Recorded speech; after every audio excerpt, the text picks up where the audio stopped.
अस्सलाम वालेकुम जी। इस वक्त मैं सुप्रीम कोर्ट पाकिस्तान में मौजूद हूँ। शेख अफजल मरवत साहब हमारे साथ मौजूद हैं। सर, कल आपने एक ट्वीट किया और आपने कहा कि सुहेल अफरीदी साहब को इस तरह से बातें नहीं करनी चाहिए थी, मामलात को सुलझाने चाहिए, मामलात को मज़ीद जो है वो उलझाना नहीं चाहिए। मामलात तो मेरे ख्याल में अब इतने उलझ गए हैं, वो गारा बन जाता है ना, उसमें पाँव जो हैं वो घुटनों तक दंस चुके हैं तरफेन के। ये वक्त मेरे ख्याल में किसी को एहसास होना चाहिए बुर्दबारी दिखाने का है, स्टेटमेंटशिप दिखाने का है।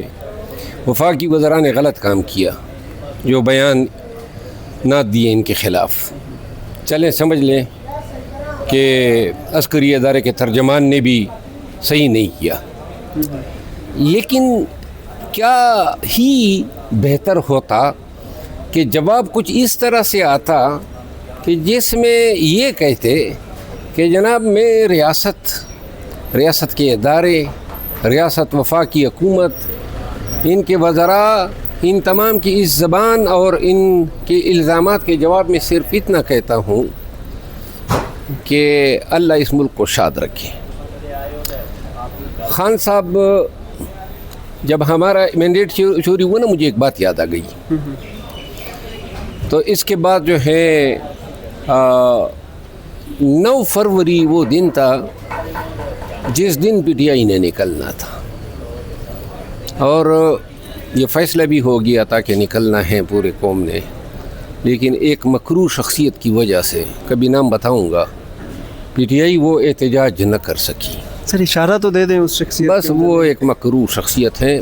अब सुने, जिस दिन ये एहतजाज करना था ना, आज तक सर पेट रहे हैं। उस दिन आपने एहतजाज नहीं किया, पूरा पाकिस्तान आपके साथ निकलता। आपके पास कन्वेंस थे, लोग चार्ज थे, आपका मैंडेट ताज़ा उसी दिन चोरी हुआ था। आप उस दिन नहीं निकल सके, आपने लोगों को निकाला ही नहीं। मेरे कैमरे में आपने लोगों को निकाला ही नहीं, निकालने की काल ही नहीं थी। तो इसके बाद जनाब एहतजाजों का एक सिलसिला शुरू हो गया। आपको याद होगा मार्च में, अप्रैल में, मई में, जो हम अक्टूबर, नवंबर, बिल्कुल।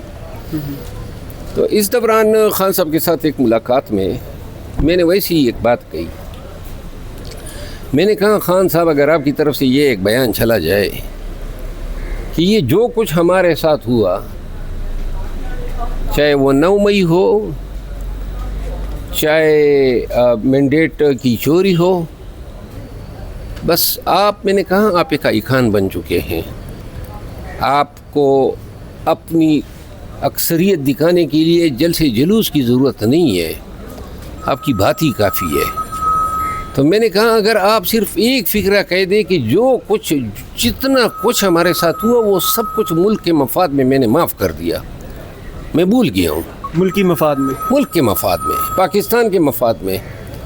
तो मैंने कहा, ये पाकिस्तान के अवाम और ये जो मुखालिफिन हैं, इनको भी एहसास होता, शर्म आती कि ये वो शख्स है। और ये बात सुन के मेरी जो है ना, मुझ पे तनकीद शुरू होने लगी। PTI के अंदर से नहीं, उधर ही उसी वक्त जेल में जब हम बैठे थे, जो खान साहब के साथ दूसरे लोग मौजूद। हाँ, तो तनकीद के वक्त ही हमारा शोर शराबा बल्कि तलखी हो गई एक दो अकाबिरीन के साथ। तो पाकिस्तान तहरीक इंसाफ, ये जो ट्वीट मैंने किया है, ये सोच ही नहीं है। खैबर पख्तूनख्वा की हुकूमत आपसे छीन गई, तो आप ये बताएं आपके पास पॉलिटिकल बेस किधर रहेगा? आप ये चाहते हैं ना, देखिए, वज़ीर आला साहब का सबसे पहली कामयाबी ये होनी चाहिए कि वो अपनी हुकूमत बचाएं। आपने हुकूमत गिरानी है, आपने इमरजेंसी की डिक्लेरेशन करा दी है, वो तो अब 2/3 अक्सरियत इनके पास ऐवान में आ गई है। वो तो यहाँ से एक रिजोल्यूशन पास करेंगे और हुकूमत चलाएंगे। नुकसान किसका होगा? नुकसान उन शुहदा का होगा जिनके घरों में जो है साबिक़ वज़ीर आला आज भी 50,000 रुपये पहुँचाता था। नुकसान PTI के उन वर्कर को होगा। आपको पता है 9 मई और इसके बाद PTI के ख़िलाफ़, PTI वर्कर के ख़िलाफ़ मुल्क भर में 40,000 से ज़्यादा FIRs हो चुके हैं। 40,000 FIRs के मुकदमे अभी तक ख़त्म नहीं है। हम सब लोग इन मुकदमों में मुल्ज़िम हैं, कोई कैदी है, तो लिहाजा ये लोग किधर जाएंगे? ये जो लोग छुपे हुए हैं आज खैबर पख्तूनख्वा में, ان کو پناہ ملی ہے وہ کدھر جائیں گے؟ اور پھر آپ کے پاس لاجسٹک ہوتی تھی، آپ کے پاس آپ اپنے وسائل کا بھی استعمال کرتے تھے، وکلاء کی فیسیں بھی وزیر اعلیٰ ادا کرتا تھا، یہ مچل کے بھی جمع کرتا تھا، وہ اپنی جیب سے ادا کرتے تھے نا۔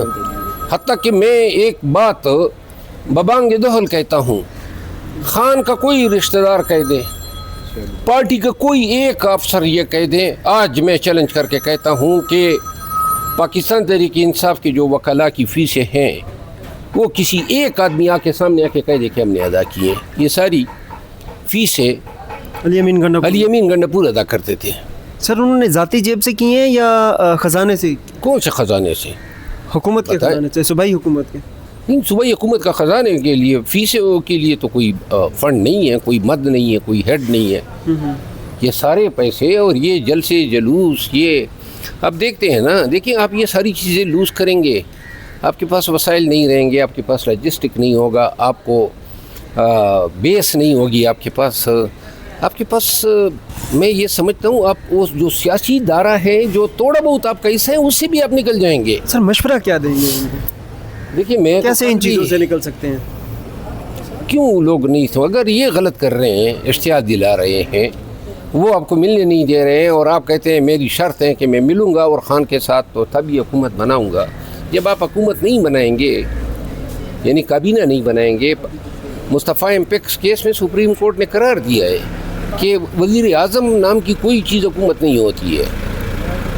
سپریم کورٹ نے کہا ہے حکومت سے مراد ہے وفاقی کابینہ، اور یہی اصول کا اطلاق ہوتا ہے صوبائی حکومتوں پہ، تو لہذا وزیر اعلیٰ اپنے تئیں تو حکومت نہیں ہے جب تک کابینہ نہ ہو۔